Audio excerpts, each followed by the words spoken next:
We talking rom-com, we talking action, we talking drama and movie classics. Whatever you want, yo, we have it. Cause we talking movies on the podcast. So I married a film critic. So I married a film critic. So I married a film critic. Hey honey, I just want to talk about the movie like casually. You don't have to bring up the cinematography. Honestly, let's just talk about like how the characters were fun. Married a film critic. So I married a film critic. Welcome to So I Married a Film Critic. I'm your co-host, Julia. And I'm also your co-host, Barry, the film critic who Julia, unfortunately, is married to. Today we're talking about the 2006 movie, She's the Man. Ta-da! Sorry, Mom. I have a strict no ruffles policy. All I want to do is play soccer. School cut our team. Wait, what? We want to try out for the boys' team. Girls aren't as fast as boys. Or as athletic. It's a scientific fact. We are so full of... This is not over. You want me to turn you into a guy? I'm going to Elyria. I'm going to make the boys' soccer team there. And then in 12 days, I'm going to beat the Cornwall boys' team. That's right. Now, Viola's going undercover to prove that she's got game. Okay, no hakalugi. I'm so proud. I wanna be a man. In the dorm. I am a dude. There is something odd about that new boy. What up? Seriously, how old are you? I skipped a couple grades. Shh. On the field. Let's go. Kick. Kill! What's up? She's trying to be Isn't he cute? How you doing, babe? one of the guys. Woo! I'm not really good at talking to girls. Why? You're hot. What? You're an appealing guy. Guy man. Hey, Duke. How many reps could you do with me? Quit blushing. You can convince her to go out with me.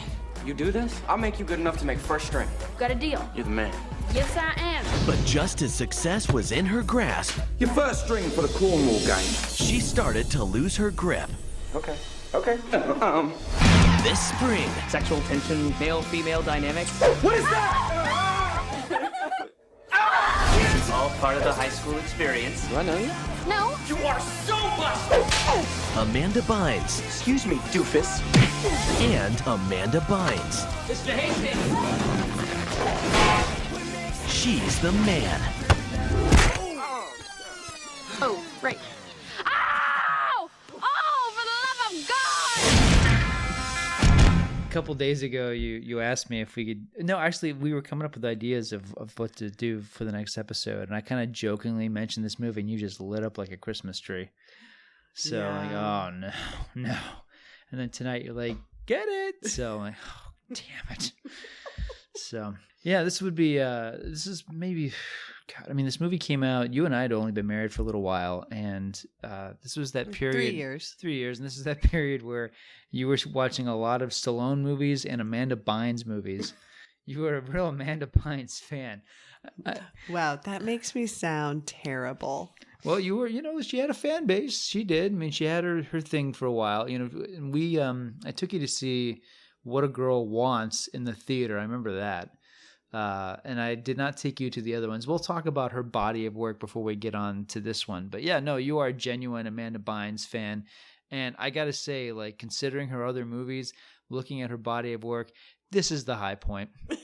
This is the least torturous of all her movies, I think. But we'll get to that. So I don't know.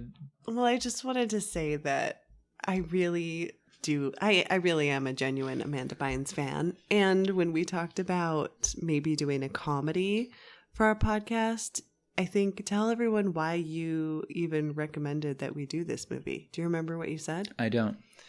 Well, you basically said that most comedies aren't that interesting to talk about and that this one would be interesting, hopefully. I think what I meant was it's a weird thing for me because I obviously I like watching comedies. I do like comedies, but I think most of them aren't that interesting. It's like if you talk about a really funny movie, all you're doing is like repeating the jokes. I talk about Spaceballs. I'm quoting the movie, and I don't know. I'm not one of these people that likes to quote movies a lot, especially not comedies. Yeah, you are not a movie quote person. Not at all. No, I can't stand that. When people meet you and they they ask you, first of all, the most annoying question: have you seen every movie ever made? Yeah, and the answer is no, for the record. And then if you tell them, a few of your favorite movies and people start like quoting movies, I mean, you just literally stand there like, yep. Mm-hmm. Oh, man. I think one time, like, we went to like a juice bar or whatever, and a guy hands me my juice and he's like, "As you wish." Like, that's really funny. Yeah.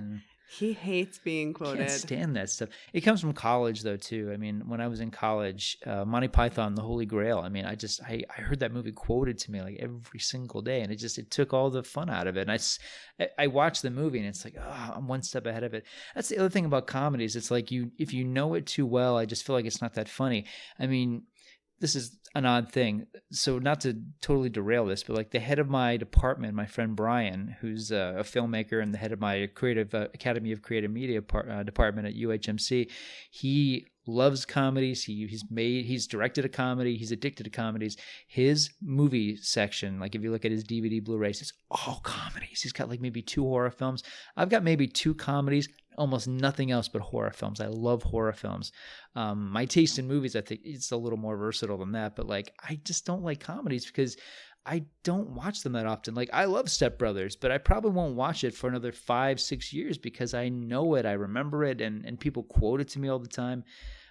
So these movies, like as much as I enjoy them, they don't have a lot of appeal for me because for me it's like a good joke. You don't want to hear it over and over and over again. You want the punchline to be a surprise. And for a lot of these movies, like you see them once, and I don't need to see like the 40-year-old virgin again or She's the Man again. It's going to be another 10 years. God, hopefully longer before I see this thing again. I will subject you to more bad comedies. Okay, all right. Well, I mean, like, yeah, because I mean, it is an interesting film to talk about. I mean, there's a lot, thankfully, here to talk about. But yeah, I mean, like, obviously, for this movie, I mean, the flip of it, Some Like It Hot. It's never been done better. A movie where a person of one sex dresses up pretending to be the opposite sex in order to fake an identity, to go from point A to point Z with this scheme, with this idea. They're in hiding.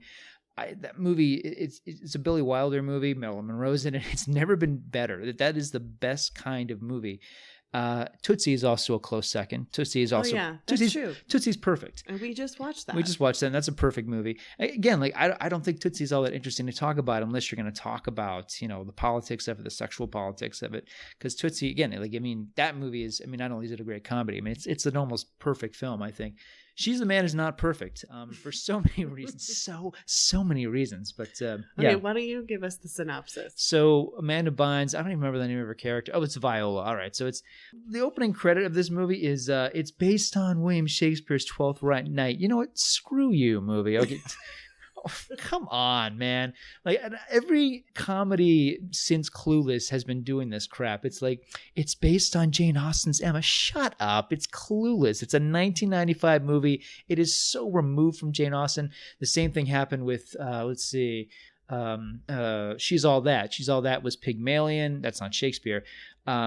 What was it? 10 Things I Hate About You is The Taming of the Shrew. There's so many high school movies that were made around this time that, they're like their lineage comes from Shakespeare or Greek mythology. It's like, no. Come on. Just be open about it. You're stealing the shell of this and you're making it a very contemporary. I mean, there's nothing elegant or particularly highbrow about this. This is a dumb teen college comedy, and that's fine. Just be open about it. So anyway, Amanda Bynes is Viola. The plot, admittedly, and I'm familiar with Twelfth Night, it admittedly is pretty faithful to Twelfth Night, but for God's sake, people, if you've never seen Twelfth Night, watch it, read it. It's a masterpiece. It's William Shakespeare. It's not She's the Man, but I digress. So Amanda Bynes is Viola. Viola, let's see, she's on a soccer team, but there is sexism involved, so she needs to prove that she could be a great... Well, her soccer team gets cut. Okay. And so Because they're not allowed to play... No, I don't think they ever say why her soccer team gets cut. But then the girls' soccer team that just got cut goes to the boy soccer coach and asks if they can play on the boy team so that they can be seen by college scouts. All right. And he basically says, no, girls aren't as good as boys. They're not as fast as boys. You can't be on our team. So Amanda Bynes' Viola very quickly decides, okay, if I go to a different school under... Pretend to be my twin brother. Pretend to be my twin brother, who, by the way, she looks and sounds nothing like, but never mind movie. So she takes on his identity, Sebastian? Yeah. Okay, so she takes on the identity of Sebastian. Basically just looks like Amanda Bynes with a Tinkerbell cut. That's really it. It's a wig, but really. So she has sideburns and fake eyebrows. But it looks exactly like Amanda Bynes. And she takes her brother's identity while the brother is in London. She pursues a career as a soccer player. Her roommate is a very young Channing Tatum. This is back when he was just doing character work. God help him. I'm sure he just loves that he's in this movie. So of course she falls in love with Channing Tatum because that's her roommate. There's all sorts of shenanigans. There's a hot girl who falls in love with her thinking she's Sebastian, but meanwhile she's falling in love with Channing Tatum. As the DVD tells you in the beginning, everyone has a secret. Mm-hmm. Yes. And the All-American Rejects' Dirty Little Secret plays on the soundtrack. So everything is very on the nose, just in case you've missed anything. Yeah, so this movie has a very satirical tone, but the adults in this movie are really on it. Like, I feel like they're playing the movie... They know what kind of movie this is, starting with Julie Haggerty playing the mom. She's pretty much terrific in everything, and she's wonderful in this, like she always is. Vinnie Jones as the no-nonsense soccer coach. It's basically just Vinnie Jones playing himself, but you know what, it works because he's awesome. And then David Cross at this time was on Arrested Development. This is when he was, really riding high from that. And from looking at his work in this movie, I'm guessing they probably shot him for 2 days tops. Yeah. He's in very few scenes. He's improvising the hell out of every scene in it. And you know what? God bless him. He's doing some really weird improv. I don't know if it all works, but if there's a scene where he just shows up for no reason in a beekeeper outfit, and you know what? That's great. But he's playing, I think, the headmaster of the college. Headmaster. Yeah, and he's great. Like his bits are wonderful, but again, like it just feels like it belongs in a very different movie. Horatio Gold, headmaster. So very pleased to meet you. So very, very pleased. Hello, sir. Heard you wanted to see me. I'd like to say welcome. Welcome to Illyria. Welcome, welcome, welcome, welcome, welcome, welcome, welcome, welcome, welcome, welcome to Illyria. I just wanted to have you in to say welcome. See how you're doing. Yeah, I'm doing great, just busy being a guy. Being a guy, yeah. Well, let's take a look at your file, Sebastian. Here's the thing, folks. Here's why I'm not a big fan of this movie, and I felt this way about it the first time I saw it. Amanda Bynes is talented. She is funny. She is. But her performance in this movie, she's not convincing at all as Sebastian. And it's not, and the thing is, like, yeah, whatever, it's a comedy, and it's a funny, it's a very broad and goofy sort of comedy, but like, her performance it's not just that it's broad, which it is. It's not just that she's always mugging for the camera, which she is. She's always making faces at the camera. It's completely insincere. It would be perfect for a Disney Channel sitcom. I think it's wrong for a movie, let alone this movie, where there's a lot of actors in this who are really investing themselves. And she's giving this performance where it's like she can't even be bothered to take it seriously. Everything is really, really big. She does have some funny moments in spite of that, but like, this is a character, both characters she plays, that I could never believe in, could never get invested in. It is the joke that as a boy, she's always lowering her voice, and then she gets real squeaky and, oh, sorry guys, it's that kind of humor. But then it never progresses from there. Her performance always feels like it's a joke, and I could never lose myself to the concept of this movie. Yeah, hearing you say that, I think, yeah, that's true. But I just feel like it's so ridiculous that it's so fun to watch her, because her eyes get wide all the time. She doesn't know what the heck she's doing. She's very self-conscious as Sebastian. I don't know if she was self-conscious acting in this movie, but I don't know. I just think there's something very charming about her as an actress, and it doesn't bother me. I just think a lot of her line readings are just really funny, and they're so out there. And everyone else, I think maybe they're taking it a little bit more seriously. And so her character feels very out of place, which I think is appropriate because she's pretending to be a boy. She's not a boy. She just like on a whim decides to do this. So yeah. If her version, I'm just gonna call it Boy Bynes. Okay, so if Boy Bynes had convinced us, true. I mean, like, you know, if it was one of these kind of performances, because let's face it, even like, you know, not to reverse it or whatever, but like Mrs. Doubtfire, you know, we, to a degree, we, the audience, as well as the characters in that movie, we believe that Mrs. Doubtfire is real. You know, we're invested in that idea. Same thing with Tootsie. We're Dorothy Michaels. We're invested in the idea that Dorothy Michaels, as well as the character, the male character that Dustin Hoffman's playing, we believe that this is a real person. We're invested in that idea. This is a movie where it just feels like everyone around Amanda Bynes is really trying to like, okay, this is, we're doing a Shakespeare adaptation. And, you know, and there's this cartoonishness to it, but at the same time, like, let's invest some kind of emotion in it. Cause like Channing Tatum, certainly at this part of his career, limited actor. Okay. But he's really going for it. Like he has moments in this where like, he's really investing emotion. And Amanda Bynes is always given the kind of performance you'd see in like a second tier Saturday Night Live skit. That sounds real harsh, babe. It's not that she isn't funny. She has a few moments that are funny, but like, again, it just, for me, it's completely at odds with the movie. I mean, and I'm serious about this. She's very talented, and I do think that she could have pulled it off. It's not just that the disguise makes her look like, you know, like Zac Efron from High School Musical. That's basically what she looks like, High School Musical era Zac Efron. I do think that if she had just picked a voice, just any voice, just try to go with the idea, because the humor is there. It's already there. The movie is already funny. There's all these side characters that are really amusing. Like, this movie really has a lot going for it. But the fact that she is just giving a performance that's just obnoxiously winking at the audience, constantly like, look what I'm doing. For me, it always undermines everything about this movie that does work. Yeah, I never liked her disguise, actually. I never liked the wig that they put her in, and I feel like they could have done something a little bit different, like maybe with, I don't know, a prosthetic or something. Like, they could have given her like a different nose, or, you know, maybe it wouldn't have worked with all of the time she has to change costumes, you know, in the scene when she has to go to that fair and she just is running around changing from Viola to Sebastian like every 2 minutes.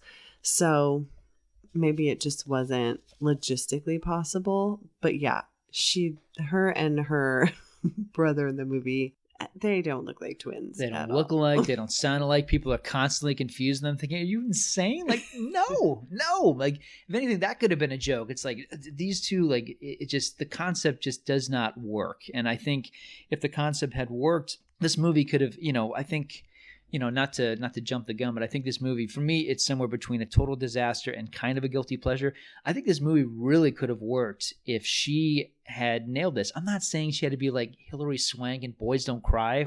I just invest some emotion into it. Just make us believe in her version of Sebastian. And because she's always making a big joke of it, constantly mugging at the camera, constantly bugging her eyes, like, just kind of overselling every single punchline. I just thought, God, she's just reminding me she's in a comedy instead of making me believe that this is life, whereas everyone else is. Oh, he's starting to convince me, guys. I don't know. This movie is like a reverse Ladybugs, by the way. It's exactly like Ladybugs with a sex change. Oh, yeah. It's a reverse Ladybug. I loved that movie Similar too. damn movie. Same thing. Like you mentioned that. By the way, I hate this cliche of like, oh, I gotta dress up and gotta get on my dress, and oh no, there's the other guy, so I gotta dress up as somebody else, and I gotta, you know, that whole like phone booth gag. It's in here too. That was in Ladybugs as well. So yeah, Amanda Bynes is doing a Jonathan Brandis in this movie.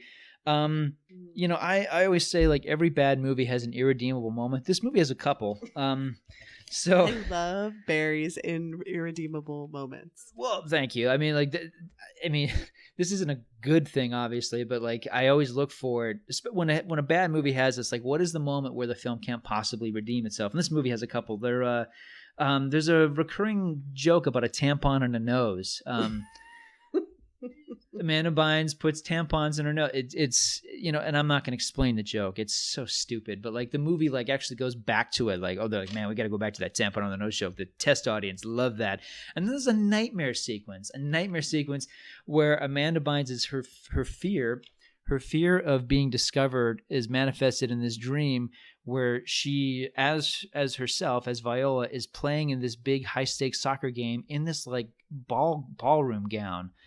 And, it's like there might be some interesting idea there, about, her genuine feminine self being in the midst of this very masculine soccer game. But it just bombs. The sequence is so bad. And then there's the double reveal, like the ending of the movie. It's trying to be like a satire of every sports game movie ending, which I can kind of appreciate. But then you have this, there's not one but two sequences where characters in a stadium basically flash nudity to prove the actual sex to themselves as well as to everyone in the audience. It's just bad. It's so cringy and awful. You know what? That was tonight watching it again.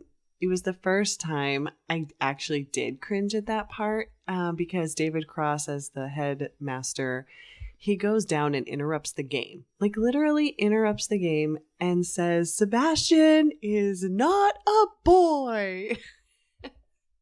And at this point in the movie, it's the real Sebastian. He has come back from London a day early.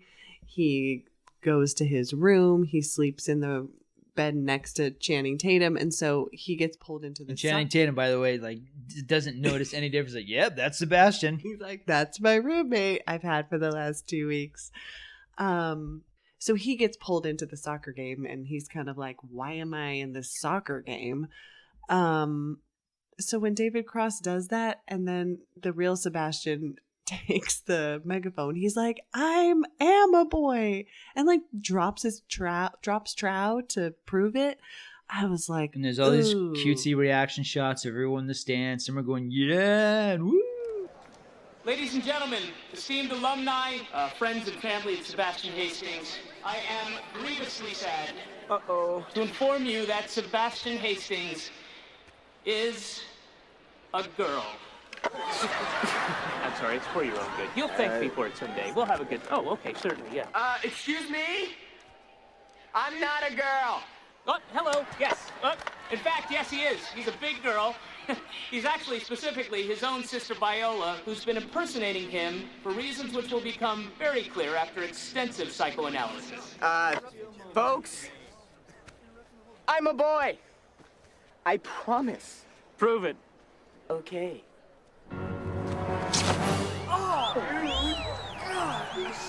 Nice work, Paul. That's my boy. Soccer is the world's favorite sport. Thank you. Nothing to see here. No offense. Folks, please, hang on for 1 second. Just talk amongst yourselves for a second. It's like, okay, fine. Like, you're going to do this joke once. It's a terrible joke. But no, the movie, without spoiling it, because God forbid I spoil this movie, the film does it twice later on. Yeah, it just kind of fell flat for me that time, that reveal. Well, let me just really get to it. This movie has the faint whiff of gay panic. I mean, this movie, here's another thing a smarter, better film would be doing. It would be open about the fact that Channing Tatum is clearly into Boy Bynes. There's clearly an attraction there that he can't understand.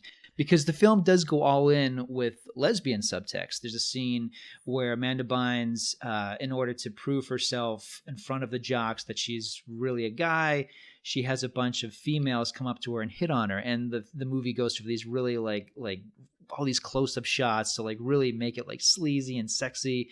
But when it comes to the other side of that, of Channing Tatum clearly finding Boy Bynes attractive. Well, at least feeling a chemistry with her. Yeah. But I mean, it's more than that. They're sleeping in the same room together. They're having these long talks together. They're on the soccer field together. They're living together. Clearly there is attraction there. And, the film inches towards that and then completely abandons it because, it can't deal with that. Yeah, you're right. Yeah, you're right. And that drives me insane because like this film, the thing is, 12th Night is brave about this. Shakespeare was brave enough to talk about how confusing, how complex this is, about how, sometimes, we just can't box our emotions. We can't, label this stuff. Sometimes, we're just in love with someone because of who they are as opposed to what their sex is. And this is not that kind of film. This is a movie for 13-year-old girls. It's not a movie for really anyone else. Well, and it doesn't really shy away from the other gal character who Channing Tatum likes. She now likes boy binds, and they don't really shy away from her having feelings for boy binds. But it's just a plot device, because at the end of the film, when everything is out in the open, she basically says, oh yeah, I was really in love with Sebastian, or the idea of Sebastian, as opposed to the Amanda Bynes version of Sebastian, which is clearly a lot more intelligent and interesting than her total knucklehead real brother Sebastian. So when she runs off with the real Sebastian at the end of the film, it's kind of like a way to very neatly tie that up, but it's like, oh, what a cop-out. It should be, no, like, I'm in love with you. I can't understand these feelings. I know you're actually a girl, but still, like, you're the one. There's all these things that this movie is not dealing with. This movie is all about appearances, about how appearances sell the idea as opposed to who the person truly is. I don't think the movie is brave enough to deal with the fact that these characters are falling for one another in spite of who they are on the outside. Yeah, that's a good point. I also wonder what you would think about, or if you thought about just the general sexism of the movie. How you're just talking about how girls can't play soccer. I think they try to talk about that as opposed to what you just mentioned more. Well, that's a part of it too, but that's also that's such an easy fish in a barrel point to make. Mm-hmm. This isn't like, whether women could be a Navy SEAL. That's another film, and that's a real argument to have, at this point, 2006, could a woman be a president? This is 2006. So people are still asking that question. That's a provocative for the time, but for a provocative question. But can women play soccer? Of course they can. And they show us in the movie, of course they can. I don't think. Well, no, on the boy team. Well, even so, I don't feel like that's anywhere near as interesting as a young girl who has to dress up as a boy to prove that she can succeed in a man's world, despite the fact that she's pretending to be a boy in a man's world. Not real, Yeah. Yeah. So this movie wants to be Mean Girls. It's not up to Mean Girls. Well, that's true. And the thing is, I'll say really quickly, although I'm not a huge fan of comedies in general, I just feel like most of them aren't. There's no style to them. I don't feel most of them are really that interesting in the way they're done. I feel like they're all kind of predictable and whatever. But Mean Girls was a movie I was predisposed to hate. The trailer was terrible. The takeaway for the trailer was Lindsay Lohan walking headfirst into a garbage can. I'm like, well, that's a movie I'm gonna miss easily. And then everyone was saying about how amazing it was. I caught it like a month into its run, and I thought, wow, this is one of the best films of the year. This is one of the best high school movies I've ever seen. This is one of the smartest, most sharp and cutting movies. Mean Girls for me is like what people talk about, like The Breakfast Club or Ferris Bueller. I would say, no, Mean Girls. That's a smart movie about high school. This movie wants to be like Mean Girls. It's not up to that. To give an idea of like the kind of the level of intelligence this movie went for, the original title of this movie was Dude Looks Like a Lady. This movie was directed by Andy Fickman. Among his other masterpieces include The Game Plan and Paul Blart Mall Cop 2. So this is a high point for him. This is the high point for him, in fact. And I'd say the same thing for Amanda Bynes, because she was in Hairspray, which is a good film. At least I remember it being good. I haven't seen it since it came out, but she was fine in that. And then she's also in Easy A, the Emma Stone movie, which I know people really love. I thought it was good. I wasn't crazy about it, but she was good in that. But I mean, in terms of her star vehicles, you've got What a Girl Wants, which I remember for Colin Firth dancing in leather and no other reason. That's the only part of that movie I honestly remember. That's a great scene. I can't remember anything else about that movie at all. She did a movie called Shipwrecked or Lovewrecked. I think Lovewrecked. Lovewrecked. Great concept, terrible movie where she and her boyfriend are shipwrecked on an island, and she's aware that it's like a Club Med, but she basically keeps that secret from the guy and makes him think that they're on a deserted island so that she'll fall in love with him. It's a really funny idea for a movie, and it's just totally botched. And then she did this thing called Sydney White, which you like, and I'll never sit through that movie again. Yeah, it's basically modern version of Snow White and the Seven Dwarfs on a college campus. It's terrible. It's just terrible. And this movie, like, I don't know, like, looking at it, it's like I get a sense of, okay, like, you could see how talented she is, you could see how bubbly she is, you could see, like, she's a very energetic, and, you know, she's also, she has what Melissa McCarthy is. She's not afraid to look foolish, and that's a really great quality of any comic performer. But yeah, I feel, I don't know if she was misdirected or if she just thought, like, I'm just gonna ham it up and it's gonna work. Yeah, I feel like there's a disconnect between, as energetic as it is, I feel like there's a disconnect between her performance and the movie. Were there any other irredeemable moments that you wanted to mention? You know, I'm not crazy about, you know, because I'm watching this movie and thinking, okay, like, well, here's some pluses. Like, even though it came out in 2006 and it wants to be like an 80s movie, it's not racist, really, although there's all these scenes of Amanda Bynes, like, you know, doing all this homeboy lingo, and there's this one African-American character in the whole movie who never comments on it. I'm like, that didn't really feel particularly right with me. Well, I think Amanda Bynes, like, saying some of the things she says is because her character is so uncomfortable. She doesn't know how to be a guy, so she's just kind of using cliches and tropes that she's heard. That joke, that would have worked for one scene, but it's in the entire film. The entire movie, that she's, like, talking too loud or saying the wrong thing or, like, coming too hard with the bonhomies or whatever. Like, she's just way too aggressive. I mean, it's just like it would have worked fine for, like, her introductory moment, but she plays that note for the whole movie. Yeah, that really bothered. Honestly, I didn't really notice. I mean, look, like, you know, you look at, like, Tommy Boy, okay? You would never say, like, well, Chris Farley's performance is too over the top, because that's the movie, that's the character. I feel like tonally, you know, Chris Farley's work in that movie, it's not subtle, but it works for that film. It's totally in line with that movie. And this just, like, yeah, seriously, like, I'm watching this performance she's given, like, this is perfect for a sitcom. This is perfect for that really wacky special episode of Family Matters or Step by Step. It just didn't feel like it belonged in this movie, which it felt like it did want to kind of deal with some of this stuff. And her performance just makes it completely farcical. And you know, yeah, there's just no sincerity there. You got to give me something. Give me something to tell me, like, okay, like, you know, we can get some heart out of this movie. I feel the movie just doesn't have that. Well, I feel like the sincere moments that she has as Sebastian are then taken. She then feels like, oh no, they're going to know I'm a girl because I was sincere. And I feel like they let Channing Tatum's character have some really vulnerable moments, but because she's so afraid to be found out, she never lets herself go there. Do you think that's her performance or the script, or? I think it's a little of both. Like, I think the movie wants to have convention. It certainly wants to stick to Shakespeare's, you know, his blueprints as much as it can. But you know, this isn't a movie that really cares anything about Shakespeare. Let's be honest. I don't know, like because I know the moments you're talking about with Tatum, and I feel like it seems like he was really going for it. But I mean, the best thing about his performance is that he keeps a straight face while his co-star is just, like, really chewing the scenery. Okay, who's your daddy? Huh? I got her to agree to consider you. You're halfway in, man. Oh, okay.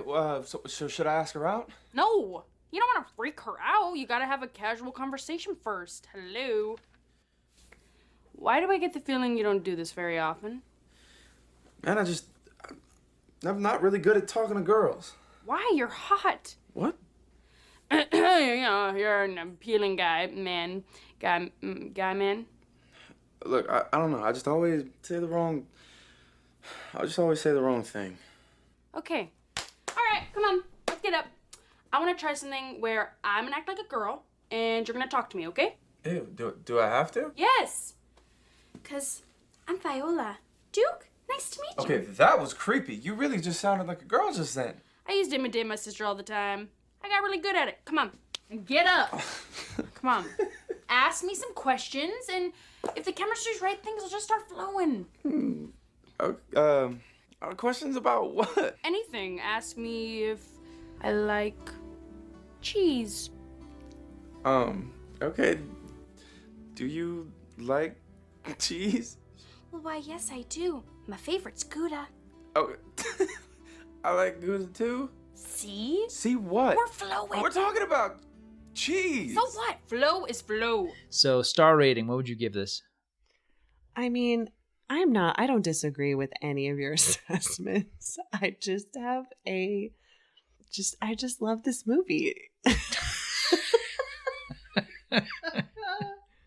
You know what? It makes me laugh, and it's not even really Amanda Bynes. I think it's a lot of just the peripheral characters that are just so ridiculous. You like Eunice. I do like Eunice. I like David Cross as the headmaster. I mean, all of these peripheral characters are just, they're hysterical, and they make me laugh out loud. And, you know. You were laughing a lot tonight while we were watching this, and I'm just sitting there horrified, like, oh, no. Because it's not like what you're saying isn't true. Like, everything you've said is valid, but there is still a part of me that is like, I don't care. It's still fun. This is the essence of our show, guys. So, all right, fine. So what's the star rating? On a 1 to 4 stars, what would you give it? Yeah, I think I give it 3. 3. Yeah. Wow. I know. That really hurts. I'll be really, really super generous. I'll give it half a star more than I did when it came out. I'll give it 2 stars. All right. I'll give it 2 stars. I think because it's likable. Charming isn't the word I'd use to describe it. I think it's amusing and it's likable, and the supporting cast is really going for it. And there are really funny moments in it, but I think Bynes' performance, again, as hard as she's working it, I think it works against the movie overall. Mm. Yeah. Yeah. Have you ever been to a fair with a kissing booth, by the way? I've never seen that in my life. Again, another scene that I was very uncomfortable with watching it this time around was the kissing booth at the fair. Because I thought, why? Then it's nice to know that in 2020 we'll never see this again. I'm sure they'll bring fairs back, but this is a concept we're never going to see. Yeah, all I kept thinking was, oh man, I hope no one gets like herpes of the mouth or, some kind of weird disease. I don't know. Like, you don't know. The people they had in the line waiting to kiss her, it was everyone from definitely someone underage to a man who was 80, 90 years old. Let's be honest about this, because you know me, I love fairs. I always look forward to the county fair. We used to go to the county fair in Pueblo, Colorado. I love fairs so much, but I think movies romanticize the ideas of fair, because I know I'm one of those weirdos who loves fairs, but I think 2 things that people never really do that you always see in movies. 1 is the kissing booth. 2 is the tunnel of love. No one ever goes on the tunnel of love. I've never even seen a tunnel of love. Yeah, and they're always it's like a little gondola boat. These things, either they don't exist or no one ever goes on them. They go into the haunted house, but no one ever goes to the tunnel of love or, God help you, a kissing booth. Yeah.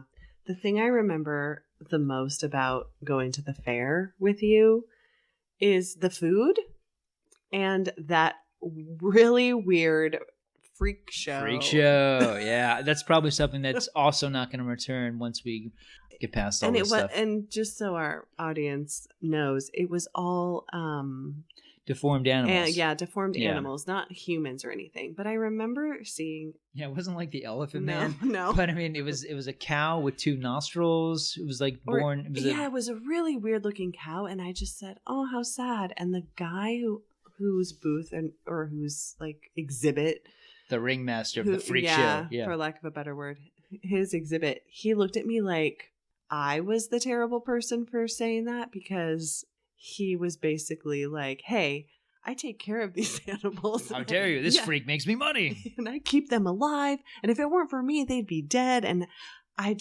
was thinking, oh, I'm sorry. I wasn't trying to offend you. I'm just looking at this really sad looking cow sitting just on some hay and thinking about looking at his extra leg that it has. It was sad. How dare you take pity on the freak I'm exploiting? Yeah. It was very strange. It was bizarre. And there were also, remember in Formaldehyde, they were like, I think they were supposed to be like fake dead extraterrestrial babies. Yeah, I don't think everything was real in there. God, I hope not. Yeah. Yeah, that was bizarre. Yeah, the freak show. It was, we'd never done it before. And after that, we're like, never again. We're like, we're good. Yeah. We don't need to see that That was again. a one and done, first one time only thing. Yeah, like that's another thing. Like I can't, this was in, 2012, 2013 we did this. Like, I can't believe it's the 21st century and that was still a part of a county fair. Yeah. Yeah. Well, state fair. Yeah. Yeah. Very strange. Yeah, So, but no kissing booth. No kissing booth. Can you believe that? I mean, like, there's that joke in the movie where the little boy's like, "Come on, I bought my ticket." It's like, it's like, okay, that kid was definitely under like 18. This kid loves the idea of prostitution. It's just, it was, it's very, yeah, it was it's really, really bad moment. it was yeah. really uncomfortable. Yeah. So I was uncomfortable with that. And, the endings where they're just like, Sebastian's not a boy, as if like that's the worst thing that could ever. Oh yeah, no, again, gay panic all over this movie. These characters are terrified of any relationship that's not heterosexual. Yeah, which that's definitely a negative. And oh, it's it's a huge negative. I'd say that. Yeah. No, like there's movies that have dealt with this concept, and I just feel like even like there's one that came out in the 80s. It's called Just One of the Guys. Like, I'm not defending it, but even that movie I feel like had a little more guts than this. But Amanda Bynes' fan base, I mean, it's the audience it's that when Disney kids. Exactly. It's the radio Disney crowd. So but it's a PG-13 movie. So it's trying to like find that middle ground, but yeah, I mean, I wouldn't call this movie edgy, even though it kind of wants to be. I don't even think it wants to be edgy. Don't you think though that I don't know. I get a sense like there might be a cut of this that was R and they chopped it down to a PG-13 because it does feel at times like it wants to be that. There are moments where Amanda Bynes as Boy Bynes, she's in the shower room, she's ogling the dangling penises that are off screen, but clearly that she's looking at. I mean, I don't know. Like, I feel like this movie wanted to be like American Pie, but it couldn't be. Yeah. No, there's no way it could have been that. Well, the ending actually takes place at a it's awful. At the debutante ball. Oh, terrible. Terrible. Like, this movie constantly goes back to this. Again, it's like I could you get a sense of like, okay, they're trying to make a comment about, gender roles and what it means to be an empowered woman versus, obviously this movie has such disdain for the whole debutante ball thing, which is an easy target. It's like movies that hate like beauty pageants. Like, yes, we know they're terrible. Yeah, but do they hate them? Because her mom just really wants her to, quote, act like a lady. Well, she's adorable. Had this role been cast wrong, it would have been a hateful character, but it's Julie Haggerty who, she's adorable. She's been adorable since Airplane. We love Julie Haggerty. That's true. She was the mom in What About Bob? Like, everything she does. She was the mom in Marriage Story. Like, we love this woman. And she basically plays the same character and everything, but who cares? But who cares? It works. She always makes it work. But yeah, no, I think her character is kind of adorable, and it's about traditionalism versus her daughter being slightly quirky, I guess, because even though she likes soccer and she doesn't want to wear dresses. Even though she proves to her mother how far she's willing to go to become a boy in order to succeed as a girl, which again, it's a very, very problematic concept. Yeah, I think, at the end, everybody's paired up with exactly who they're supposed to be paired up with. Everybody who looks good on the movie poster is exactly what that person. Yes. Yeah, exactly. So it's kind of everybody wins, and it doesn't matter that, she's been lying to people for 2 weeks and Channing Tatum, like, it's a badly written scene. He's like, you know what? I like you, and I really miss my roommate. It's like, again, it's like there's a provocative idea there that the movie is terrified of addressing. Yeah, because she said, well, he's in here, pointing to her heart. And he said, well, from now on, it would just be easier if you stayed a girl. Again, like, had she pulled it off, had Bynes actually tried to create a real character, it could have been as uncomfortable but interesting as that moment in Mrs. Doubtfire. The kids are like, we miss Mrs. Doubtfire after they know that it's really their dad. I mean, that's like, that's yeah. It's weird, but it's like at the same time that emotionally makes sense. At this point, it's, if I were Channing Tatum and I ran into Amanda Bynes looking like a beautiful woman after a debutante ball, I would have been like, thank God. I mean, you were obnoxious as a guy. You sucked as a guy. I've never liked Zac Efron. I'm so glad you're you. I agree with that. Yeah, the ending was just like, yay, everyone's happy now. Mm-hmm. It was fine. It wants you to walk away happy and smiling, and that's fine. That's fine. But I want more from a movie like this. The critic wants more from movies. I want more from a movie that used to be called Dude Looks Like a Lady. Okay, call me crazy. This film, there could have been more to this. Hey, like I mentioned, Mean Girls. Mean Girls didn't look like it had anything to offer, and that's a smart movie. This is an amusing film that has some real good laughs in it, but it's not a smart movie, and it's not a good one. Well, agree to disagree, and I will probably watch it in a couple years. You're going to subject our daughter to this, aren't you? I'm going to come home one day from work, and you two are going to be like, Daddy, Mommy says this is really good. Well, she's only 4 right now, so we definitely have a long time before that ever happens. In 10 years, right? She's going to be 14 years old. You're going to be watching this, right? I don't know. Maybe we would watch the other one first. The other one? What a Girl Wants? Yeah. I'm completely serious about it. Do you remember anything about that movie?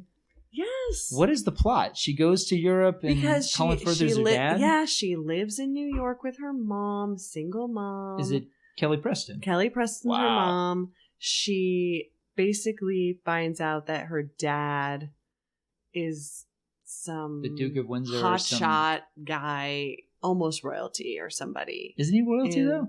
Doesn't he have like a castle and a butler? Yeah, I think he's like the prime minister or something. All right. Yeah, in England. And then she doesn't tell her mom she's going. And she just flies over there and meets him. And then he's like engaged to somebody else. It's kind of a little bit of a Cinderella type story, where she has to like deny who she is to fit in and kind of become like wear the clothes, play the part, in order so that her dad can win this upcoming election. It's a really big deal. And then she meets a guy her first day and they kind of fall in love. This sounds almost exactly like the movie we just watched. Yeah, except there's no Colin Firth. And she's a girl the whole time. Yes. All right, fine. Yeah. Yeah, maybe it is a little bit the same, but then you find out that the campaign manager for the dad like ripped the couple apart and he didn't even know he had a daughter. So there's a big surprise. Like, this is kind of like that plot complication from Over the Top where Robert Loggia keeps Sylvester Stallone and the dying wife from ever being apart and keeps the letters. Yes, and, just like that. Yeah, I wrote you every day. All right. Man. Well, I don't know. How about we watch that one next week? No, I'm picking the next movie. No, you don't get. No, I'm not doing an Amanda Bynes double feature. I'm just kidding. No. If we were gonna do a double feature, it would have been a Stallone double feature by now, and we've already gone past that. We'll go back. I'm not. Never say never. Maybe at some point we'll watch. I'll let you pick What a Girl Wants, and we'll watch that. But no, I need a. I need a break. We'll do something totally different. You sure? Yeah. Oh, yeah. I don't know. You seem like that sparkle is in your eye again. Well, I already tried to explain the plot very poorly, and now I'm thinking it's probably you not did a that good great. job. I don't remember anything about that movie, and I know I've seen it at least twice. I don't remember it at all. Yeah, it's okay. It is like, the boyfriend gives her the speech of like, why are you trying so hard to fit in when you were made to stand out? Oh man. I think that's a direct quote, you guys. That hurts. I know. That hurts so bad just to hear that. I think I remember that. When you were born to stand out. I feel like that. Did you write that film? No. And you just didn't tell me? No, I think that's the theme of most of her movies, where she's this like. Well, that's what Hairspray is about. That's what Easy A is about. Yeah, she when she was, an actress, because I think she's retired now, but she would make these vehicles for her, and it was like, okay, you're this like charismatic, like bubbly person, and then we're gonna like try to dim the light inside of you, but then you're gonna break free. That's basically every Amanda Bynes movie. Wow. Now I don't feel like we need to go and visit any more of the oeuvre of Amanda Bynes, because you basically captured the essence of her work, her movies, her legacy. I just did. Yeah. You're welcome. So this episode has been dedicated to Amanda Bynes. Amanda, if you're listening, my wife's a huge fan of your work. Who I love, and I hope she's doing well. Yeah, and I wish she would come back as an actress, but we'll see. Hopefully. All right, well. We ended on a very upbeat note. Yeah, that was fun. Okay. This episode truly made you giddy. Not like the last episode where we talked about Night of the Living Dead. I know, but I like that movie too. Better than She's the Man? No. You know what? I would watch Night of the Living Dead again with you. Really? Yeah. I will take you up on that. Yeah. Absolutely. I would definitely. Cool. Okay. Thanks, everyone. Thanks for joining us for So I Married a Film Critic. Aloha, everyone. Thanks for listening.